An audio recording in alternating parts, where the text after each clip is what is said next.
Beautiful. चलिए, thank you so much, you are so beautiful. ये आदान प्रदान कॉम्प्लीमेंट्स का।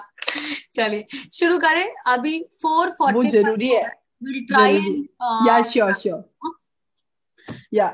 मैं डेटा से शुरू करती हूँ। Okay. आपका इंट्रोडक्शन देने की जरूरत नहीं है, लोग आपको जानते हैं, आपके फेस से जानते हैं, आपके काम से जानते हैं। And as a woman, I want to tell you that we are so proud of you. You know, before I start this, so thank you so much for doing what you are doing. I think that is what I wanted to say in the beginning of this. So let's start with the data. मैं अभी data देख रही थी, तो 87 rape case होते हैं हर दिन। 2019 का डेटा है, 2020 का डेटा नहीं है। 4,05,861 क्राइम हुआ है औरतों के खिलाफ एक साल में।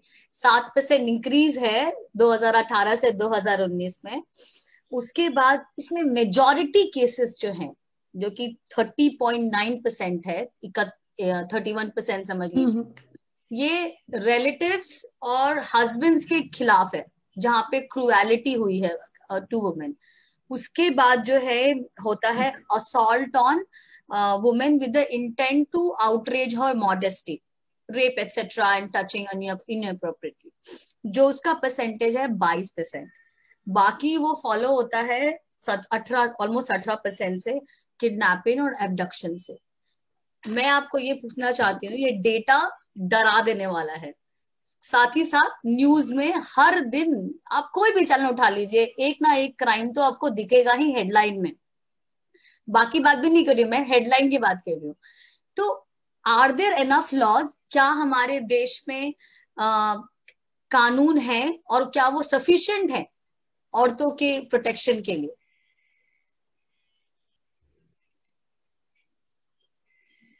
ओके, सुजाता जी, आपने जो डेटा बताया एनसीईआरटी का डेटा है ये जी, लेकिन मैं क्लियर करूं कि ये डेटा हमारे पास वो है जो कि हमने कलेक्ट किया है। जी, ये वो डेटा नहीं है, ये डेटा हमारे पास सिर्फ 50% वाला है। जी, क्योंकि हमारे सोसाइटी का जो स्ट्रक्चर है उसके वजह से नंबर ऑफ केसेस रजिस्टर्ड ही नहीं होते हैं। तो अगर हम उस डेटा को भी काउंट करें जो रजिस्टर्ड नहीं है, क्योंकि हमारे पास बहुत सारे ऐसे फीमेल आते हैं, कांटेक्ट करते हैं, मैम हमारे साथ हमारे ब्रदर ने क्राइम किया है, किसी बेटी का फादर ही उसके साथ रेप कर रहा है, किसी के साथ उसका कोई रिलेटिव रेप कर रहा है, किसी बेटी के साथ उसका स्कूल का टीचर कोई रेप कर रहा है, उसको मॉलेस्ट कर रहा है, डोमेस्टिक वायलेंसेस हो रहे हैं। लेकिन due to security reason, due to financial crisis, due to mentally satisfaction support, emotionally, ये सारा नहीं है, इसलिए फीमेल या तो सेटलमेंट करते हैं या नंबर ऑफ केसेस रजिस्टर्ड नहीं होते हैं। तो ये जो सुजाता जी डेटा हमने बताया, नो डाउट ये भी बहुत बड़ा है, लेकिन एक्चुअल में इससे भी बड़ा डेटा है। और इसका सीधा एग्जांपल हम देख सकते हैं जो 2019-18 में मी टू कैंपेन चला। उस मी टू कैंपेन से हमें पता चला कि हमारे सोसाइटी के अंदर बहुत कुछ ऐसा हिडन है जो फ्रंट पर नहीं है। एक साथ नंबर ऑफ फीमेल ने बोलना शुरू किया कि जहां पर वो वर्क करती है, वर्किंग प्लेस जो है, किस तरीके से उनका मोलेस्टेशन होता है। लेकिन इशू ये है कि अगर उसको दोनों चीजों में चूज करना है कि जो एक्यूज है उसके अगेंस्ट उसको एफआईआर लॉन्च करवानी है, कंप्लेन करवानी है, तो फर्स्ट टर्म एंड कंडीशंस ये है कि वो फिनेंशियली क्राइसिस में आएगी, क्योंकि वो उसको कहीं दूसरी जगह जॉब्स नहीं मिलेंगे, रेड कार्ड बना दिया जाता है उसके फेवर। तो ये सारे जो मैंने बात करी हूँ कि सोसाइटी का जो स्ट्रक्चर है, इसमें फीमेल के लिए कहीं पर भी जस्टिस का प्लेस नहीं है। हम भले ही कितना ही लॉ मेकिंग कर लें, भले ही कितना ही पुलिस सिस्टम बना लें, या हम कितना ही जुडिशरी में क्रिएटिव वर्क कर लें, या कुछ रिफॉर्म वाली बात कर लें, लेकिन एक्चुअल में जब तक सोसाइटी के लेवल पे चेंज नहीं होगा और दूसरा इम्प्लीमेंटेशन लॉ का नहीं होगा, तब तक ये डेटा बढ़ता ही जाएगा। 2019 से 2020 तक रेप केसेस का डेटा 7% इंक्रीज हुआ है जी। तो ये क्या है? तो इन सारी चीजों पर अगर बात करें सुजाता जी, तो मुझे दो ही कारण नजर आते हैं। एक है सोसाइटी जिसमें अवेयरनेस तो है, लेकिन फीमेल के राइट्स को लेकर के, उनकी सिक्योरिटी को लेकर के एक्सेप्टेंस नहीं है। दोनों चीजें, दीज आर डिफरेंट थिंग। हम अवेयर हैं बट हम एक्सेप्ट नहीं कर रहे हैं। एक मेल पर्सन इस चीज को सोशल मीडिया पे सुन रहा है, सोसाइटी में सुन रहा है कि फीमेल के राइट्स क्या हैं, बट एक्चुअल में वो अपनी वाइफ के साथ क्या कर रहा है, कलीग्स के साथ क्या कर रहा है, क्योंकि उसको उस लेडी के राइट जो है उसकी एक्सेप्टेंस नहीं है। वो नहीं एक्सेप्ट करना चाहता है कि उसकी कोई सीनियर है, उसकी कोई कलीग है, वो उससे इंटेलिजेंट है या उसके साथ भी उसकी डिग्निटी है, उसके राइट्स हैं, उसी लहजे में उसको देखना है। एक प्राइमरी लेवल की मैं बात करूं या फिर हम बहुत ही हायर लेवल की बात करें, हमारी पार्लियामेंट में भी फीमेल के ऊपर छीटाकशी की जाती है, वहां पर भी उनको एज ए ऑब्जेक्ट ट्रीट किया जाता है। क्यों? क्योंकि मेल आज भी फीमेल को इंडिविजुअल उसकी आइडेंटिटी के साथ एक्सेप्ट नहीं कर पाया है। सोचो, ये सबसे बड़ा इशू है। सोचो या तो, और दूसरा है कि हमने 2012 में निर्भया के साथ जो क्राइम हुआ, उसके बाद वर्मा कमेटी की रिकमेंडेशंस आए, आईपीसी में हमने रेप लॉ में बहुत सारे अमेंडमेंट किए, पोक्सो एक्ट में अमेंडमेंट किए, उसके अलावा हमने जुवेनाइल जस्टिस एक्ट में अमेंडमेंट किए। लेकिन उसका आउटपुट क्या निकला? हम कहते हैं विश्व का सबसे बड़ा हमारे पास संविधान है, नो डाउट हम अपने संविधान का रिस्पेक्ट करते हैं, लेकिन वो तो मुझे एक कागज की किताब समझ में आता है, क्योंकि फीमेल का उसमें राइट है कहाँ? इम्प्लीमेंटेशन क्यों नहीं है? और जिनको चीजों को इम्प्लीमेंट करना है, वो आपने जो सिस्टम डेवलप किया है, जो मशीनरी डेवलप की है, ना तो आपने उसको टेक्निकल बनाया, ना उसको टेक्नोलॉजी की मॉनिटरिंग आती है, ना वो सेंसिबल है, ना फीमेल के लिए सेंसिटिव है। चाहे मैं पुलिस की बात करूं या आपने जुडिशरी की बात करूं, तो जब तक आपने जो लॉ बनाया है उसका इम्प्लीमेंटेशन आप नहीं करा पाएंगे, और जिनके थ्रू इम्प्लीमेंटेशन होना है, अगर प्राइमरी लेवल पे किसी फीमेल के साथ क्राइम हो रहा है, सबसे पहले उसकी ड्यूटी है वो जाएगी एफआईआर लॉन्च कराने। वहां पर जो पुलिस वाला बैठा है वो सेंसिटिव नहीं है अगर फीमेल के राइट को लेकर के, और सेंसिबल भी नहीं है, टेक्निकल भी नहीं है, पैट्रियोटिक माइंडसेट्स का को गवर्न करने वाला है, तो वो कैसे आपके फेवर में कोई भी स्टेप उठाएगा? तो आप कह रही एक्चुअल में लॉ एक है, फीमेल के साथ जो क्राइम हो रहा है उस, यस लॉ है लेकिन यस उसका लॉ है बट पालन इम्प्लीमेंटेशन नहीं है, क्योंकि हम लॉ को हमने उसको एक पीस ऑफ पेपर मान लिया है, लेकिन वो हमारे समाज में अभी भी एक्सेप्टेड नहीं। एग्जैक्टली। अब वो तो एक समाज समाज समाज के लेवल पे, सुजाता जी, समाज के लेवल पे हमें लोगों की मानसिकता बदलनी है। ये हमारे सिस्टम के लेवल पे एक्सेप्टेबल नहीं है लॉ हमारा, क्योंकि सिस्टम और सोसाइटी दोनों डिफरेंट चीज है। वो अलग बात है कि नो डाउट कि सिस्टम के, हमारे सोसाइटी के लोग ही सिस्टम में वर्क कर रहे हैं, बट सिस्टम ड्यूटी बाउंड होता है लॉ को इम्प्लीमेंट कराने के लिए, लागू कराने के लिए, लेकिन वो उसका मोटिव ही नहीं है, वो उसके प्रैक्टिस का पार्ट नहीं है कि एक फीमेल के साथ क्राइम हुआ, इमीडिएटली एक्शन लेना है, जो भी रिक्वायरमेंट है इन्वेस्टिगेशन का, मेडिकल कराना, स्टेटमेंट दर्ज करना, उसको प्रोटेक्ट करना, विटनेस को प्रोटेक्ट करना, फीमेल को प्रोटेक्ट करना, ये सब तो वो करता ही नहीं है। तो ये हमारा सिस्टम वर्क नहीं करता है, तो फिर कैसे पॉसिबल? और उसी का निगेटिव इम्पैक्ट सोसाइटी में पड़ता है कि कोई भी क्राइम करेगा वो बच जाएगा, उसका कुछ नहीं होगा। एक हमारे पास लेटेस्ट में ही एग्जांपल है, फरीदाबाद की जो निकिता तोमर थी बेटी, हाँ, लव जिहाद यस, पहले उस हाँ।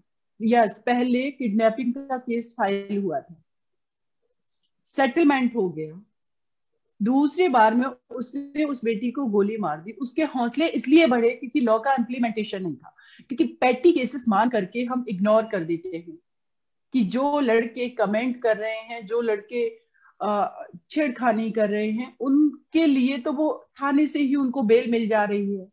फिर उनके हौसले बढ़ रहे हैं और वो लड़के जाकर के मर्डर तक कर रहे हैं, रेप भी कर रहे हैं। तो हमने जिनमें 1 ईयर 2 ईयर 3 ईयर का पनिशमेंट है, उसमें हम एग्जीक्यूशन ही नहीं करा पा रहे हैं, उसका कन्विक्शन नहीं करा पा रहे हैं। एक केस अगर 354 आईपीसी की बात करें, जिसमें पनिशमेंट मैक्सिमम 3 ईयर है। 3 years है। अगर सुजाता जी किसी लड़के ने क्राइम किया, मॉलेस्ट किया किसी फीमेल को, उसको थाने से बेल मिल जाएगी। लेकिन जिस केस में पनिशमेंट मैक्सिमम 3 ईयर है, वो केस कोर्ट में 10 ईयर्स तक ट्रायल में चलेगा।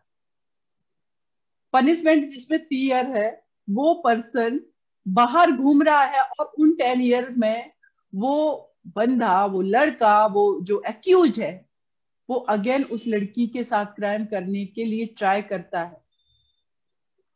अभी हमारे पास एक एग्जांपल दूं, मेरे एक कलीग्स है एडवोकेट, वो आर्गुमेंट कर रहे थे, कुछ 15 दिन पहले की बात है।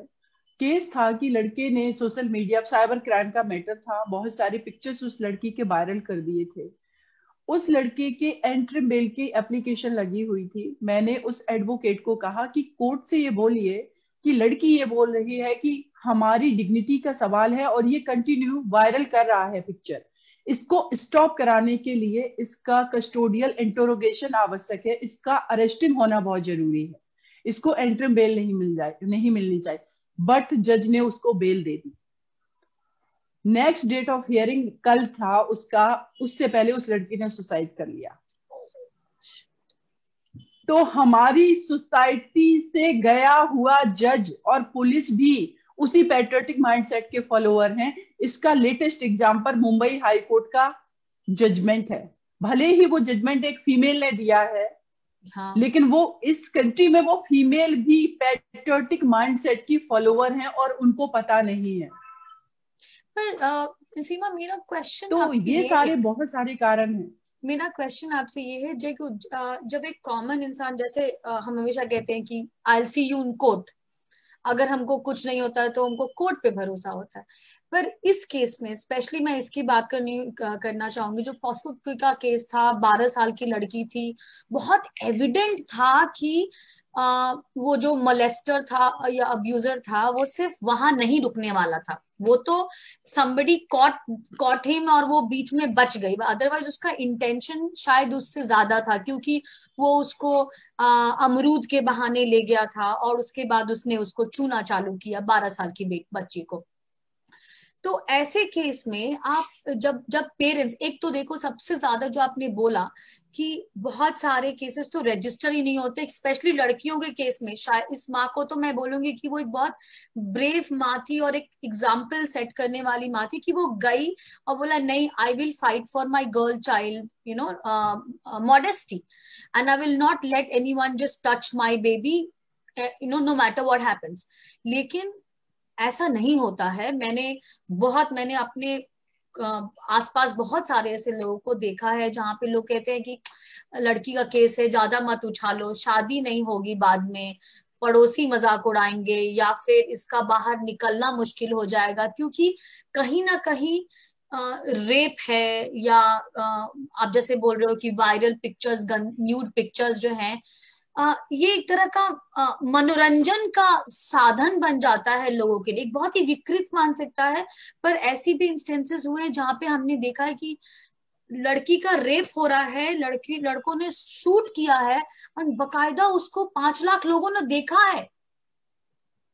यूट्यूब पे वो वीडियो है आपको। और कैसी मानसिकता है कि किसी का रेप हो रहा है और आप उसको देख रहे हो क्योंकि वो आपके सेक्सुअल इंटेंट को फुलफिल कर रहा है। तो ऐसे केसेस में जहां पे पेरेंट्स ने स्टेप लिया पर कोर्ट ने उसको वो पनिशमेंट नहीं दी जिसका वो हकदार था, यहाँ पे तो खैर स्टे लगा दिया है सुप्रीम कोर्ट ने, लेकिन ऐसे बहुत सारे केसेस होते हैं जहाँ पे सेशन कोर्ट में होता है और वहां पे कुछ भी नहीं होता।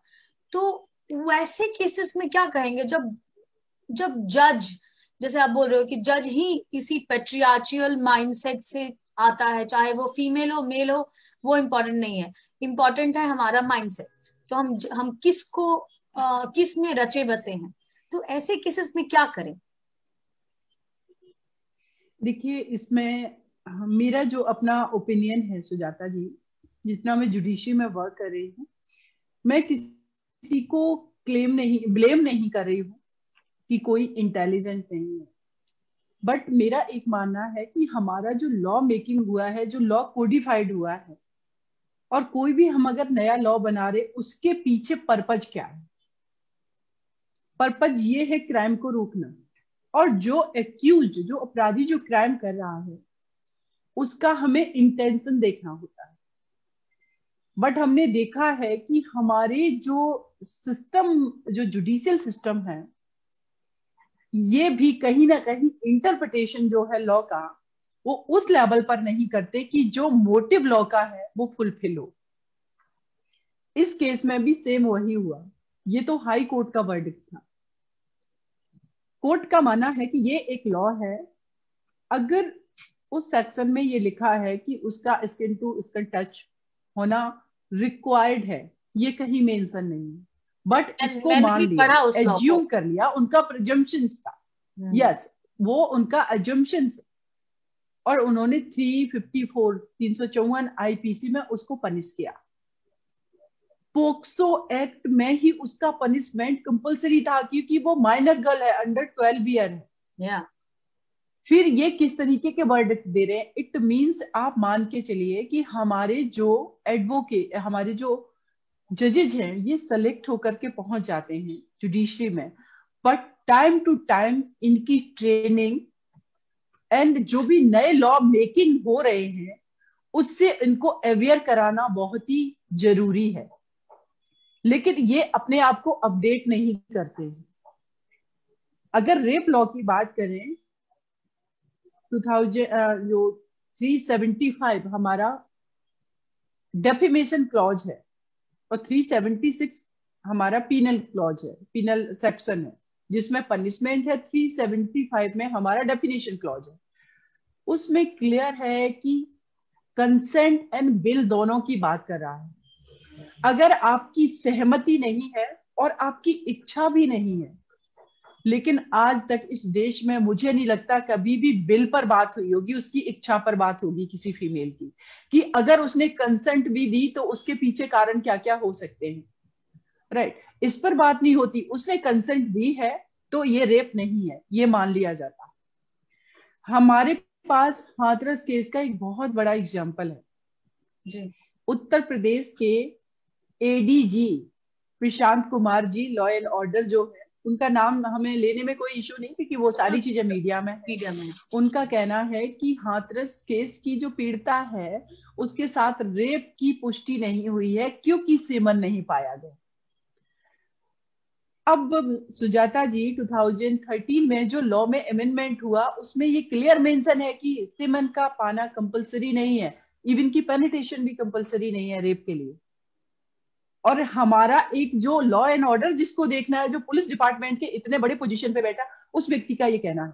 तो ये लोग अपने आप को अपडेट नहीं कर रहे हैं, ये उस अप्रोच से वर्क नहीं कर रहे हैं। तो ये सारा इश्यूज आएगा जब तक इनको टाइम टू टाइम, भले ही एक व्यक्ति अगर सपोज दैट 25 ईयर की एज में सेलेक्ट हो रहा है, जज बन रहा है, राइट, सपोज दैट कि वो 2021 में जज बना, 2025 में कोई नया लॉ आया, तो उससे उसको अपडेट कराने के लिए अगर वो नहीं करता है, तो ये जुडिशियल डिपार्टमेंट की रिस्पॉन्सिबिलिटी है, ड्यूटी है कि time to time in law से अवेयर कराएं, उनको ट्रेंड करें कि अगर अभी ये सिचुएशन आई, स्टे टाइप का केस आया, तो आपको किस मोटिव से वर्क करना है, क्या आप उस लॉ का पर्पज फुलफिल कर रहे हैं। इनकी training time to time requirement है, ट्रेनिंग होती है, बट उस लेवल की नहीं होती कि इनकी अप्रोच उस लेवल की हो।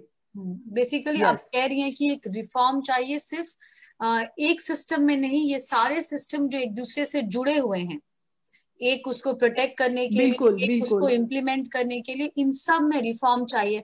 और ये शायद मेरे हिसाब से सिर्फ इससे नहीं होगा कि आपने जजमेंट पढ़ा। आई थिंक उसका एक बहुत जैसे कि कॉर्पोरेट्स कराते हैं, साइकोलॉजिकल ट्रेनिंग कराते हैं वो, कि आपकी मेंटालिटी बदले, आपका यस नजरिया बदले, आपका जो दृष्टिकोण है चीजों को देखने का। अगर आपके पास कोई ऐसी ब्लॉक है, आपका माइंड ब्लॉक है, उसको तोड़ना होगा।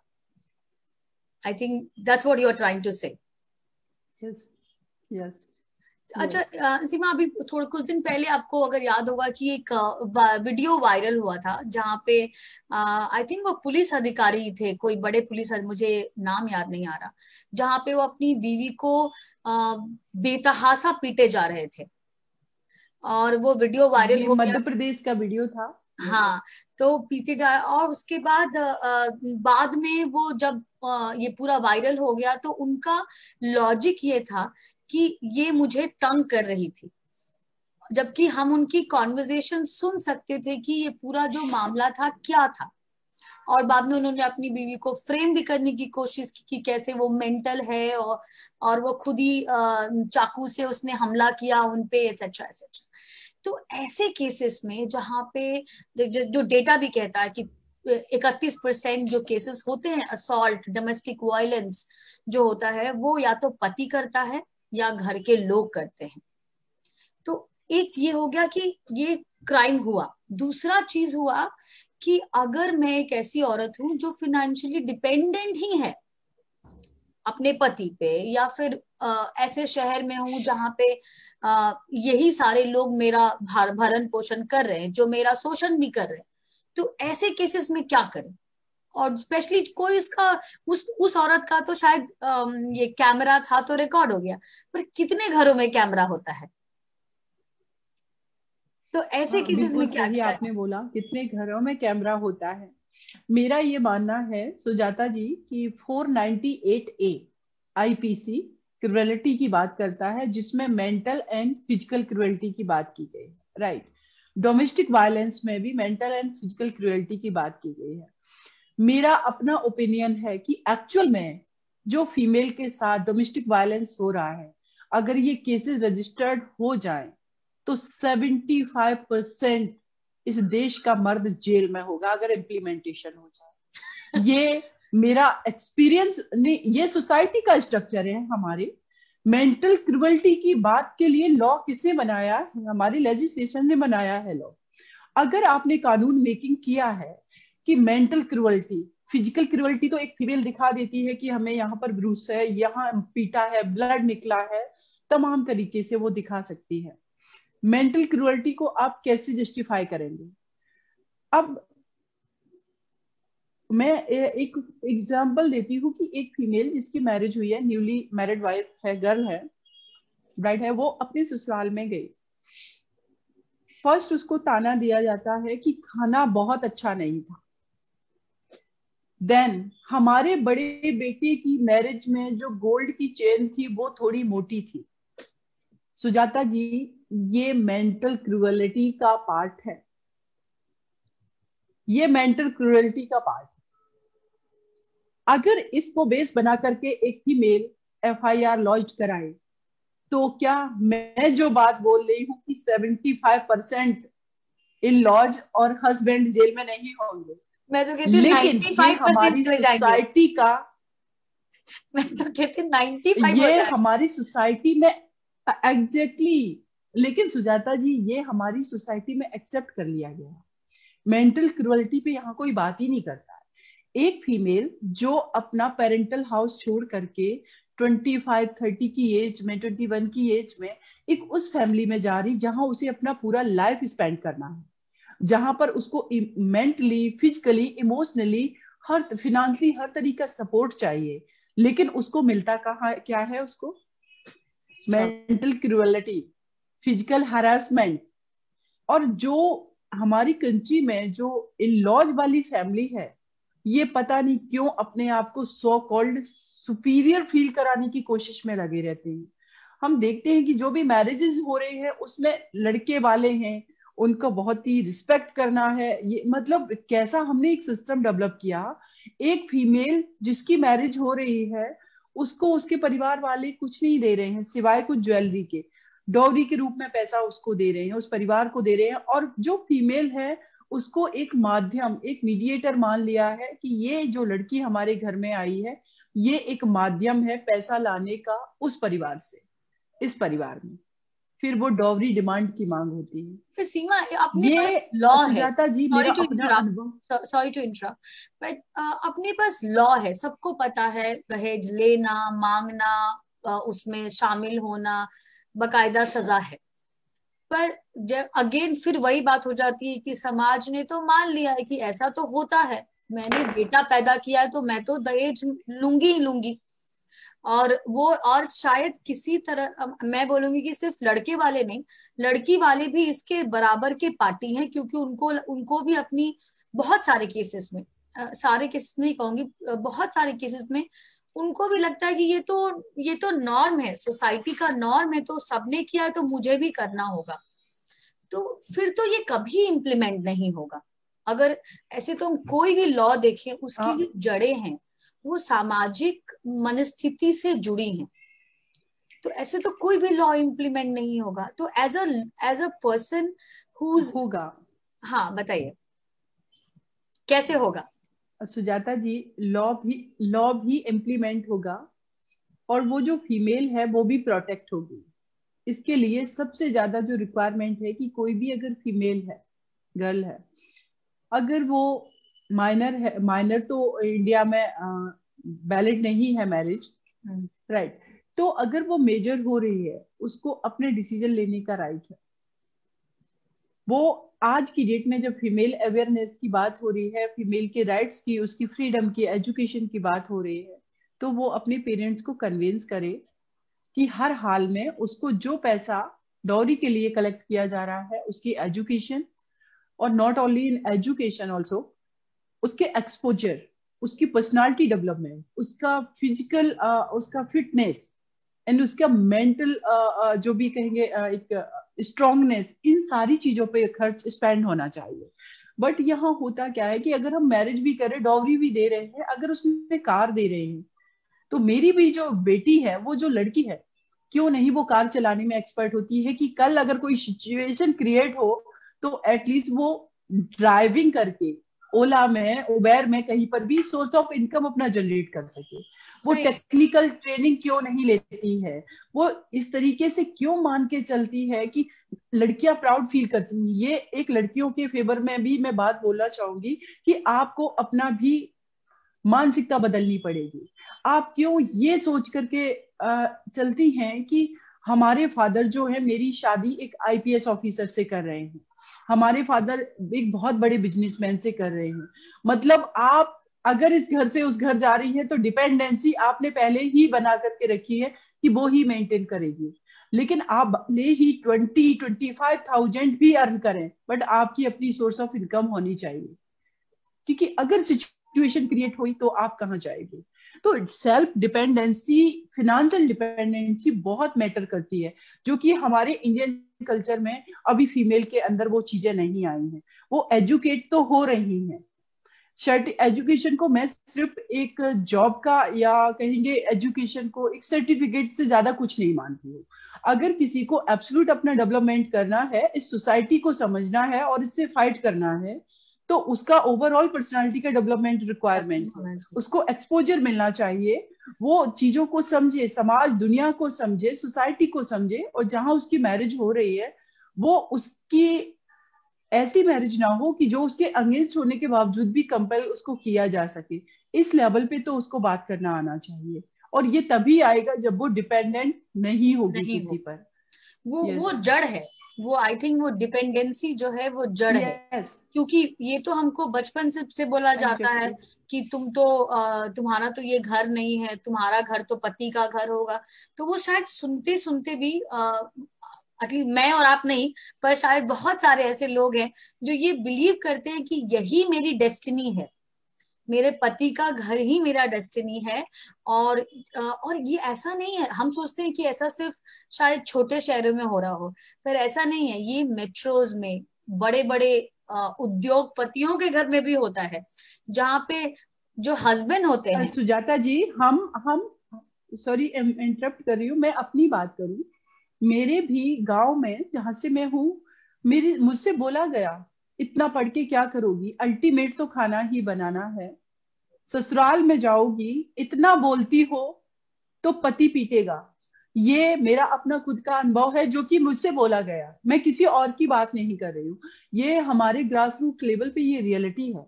कितनी परसेंट वुमेन है जो, मैं कहती हूँ सुजाता जी, अभी भी हमारी कंट्री के अंदर 95% फीमेल है जो कहीं ना कहीं पूरी तरीके से वो अपने ऊपर, खुद के ऊपर इंडिपेंडेंट नहीं है। अगर वो किसी के ऊपर इमोशनली डिपेंडेंट है तो उसका वहां पर मिसयूज हुआ है। अगर वो मेंटली डिपेंडेंट है, क्योंकि हम सोसाइटी में, हम एक सोसाइटी का पार्ट है, हमारी अपनी इच्छाएं हैं। लेकिन आज की डेट में सबसे बड़ी एक समस्या जो मैं देख रही हूँ कि जो फीमेल वोकल है, जो आगे आना चाह रही हैं, जो लॉजिकल है, जो प्रूफ करना चाह रही हैं और उस अपने आप को प्रूफ करने में सोसाइटी में चेंज चाह रही हैं, उनके आगे सबसे बड़ी जो प्रॉब्लम क्रिएट हो रही है वो हो रही है रिलेशन क्राइसिस की।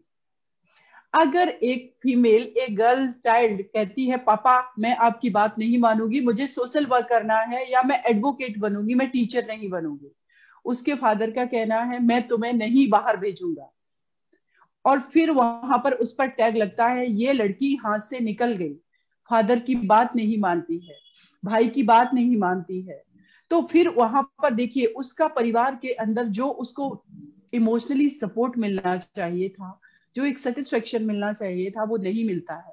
ऐसे ही अगर कोई मैरिड गर्ल ये डिसाइड करती है कि उसको कुछ करना है, प्रूफ करना है, तो उसके ऊपर टैग लग जाता है ये बहू ठीक नहीं है, ये पत्नी ठीक नहीं है, ये माँ के फॉर्म में ठीक नहीं है। तो वहां पर जो उसको सपोर्ट उसका सन का मिलना था, उसके हस्बैंड का मिलना था, वो नहीं मिल रहा। तो ये क्राइसिस है, ऑब्वियस सी बात है, ये रिलेशन की क्राइसिस है, उसको सफर करना पड़ रहा है, उसको नहीं वो आप जो सोसाइटी कह प्यार दे रहे हो रही है सीमा, कि एक बड़। आप जो भी कह रहे हो आपने इसको देखा है। और मैं आपको बता दूं कि क्योंकि मैं बिहार के बहुत छोटे से जगह से हूँ, नाम आरा है उसका, वहां से हूँ। और मैं अपने खानदान की पहली एमबीए थी, पहली ऐसी थी जो बाहर विदेश गई। और ये पर मुझे बचपन से, जब मैं फर्स्ट आती थी क्लास में, तभी भी मुझे फर्स्ट फर्स्ट तो ठीक है, सब्जी काटना सीखो, ससुराल जाओगी तो काम आएगा। क्योंकि मेरी मदर बहुत सपोर्टिंग थी आई थिंक, पर उनको बोलते थे कि अरे ये तो ससुराल में बस ही नहीं पाएगी, इसको तो घर घर का काम, खाना बना, अब मुझे खाना बनाना नहीं आता था और ना ही मेरी कोई उसमें रुचि थी। क्योंकि मैंने बहुत बचपन से ही सोच लिया था कि मुझे इस पिंजड़े से बाहर निकलना है। तो ये सब तो मैंने भी देखा है। जब आपको कहा जाता है कि एग्जैक्टली। अरे तुम प्रोफेसर बन जाओ, टीचर बन जाओ, बीएड का एग्जाम दे दो, खराबी नहीं है उनमें, लेकिन एक कैटेगराइजेशन कर देना कि तुम्हारे लिए तो यही ठीक है, तुम वैसे कैसे हो जाओगी, जीन्स मत पहनो। अभी तो मतलब मैं बॉम्बे में रहती हूँ, आप दिल्ली में रहते हैं, ऐसी बातें बहुत सारे जो मेट्रो क्राउड है उनको शायद समझ में नहीं आएगा। पर जो लोग नीचे से आए हैं उनको पता है कि जीन्स पहनना भी कितनी बड़ी लिबर्टी है। घर से बाहर निकल के कोचिंग जाना, वो भी कितनी बड़ी लिबर्टी है। अगर आप जाते हो तो अच्छा। और हर बात में अगर आप थोड़े से पढ़ने में, और अगर परिवार ने ये भांप लिया कि आपको पढ़ने में रुचि है, तो आपके हर रिबेलियस काम पे आपको सिर्फ एक धमकी मिलती है, इसका पढ़ाई छुड़ा दो, नहीं तो हाथ से निकल जाएगी। एग्जैक्टली।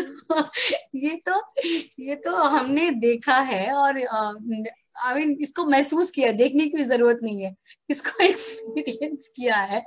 तो आप सही कह रहे हो कि जो लड़कियां हैं उनको भी थोड़ा तो स्ट्रगल, हर चीज को चेंज करने के लिए कुछ स्ट्रगल तो करना ही पड़ता है।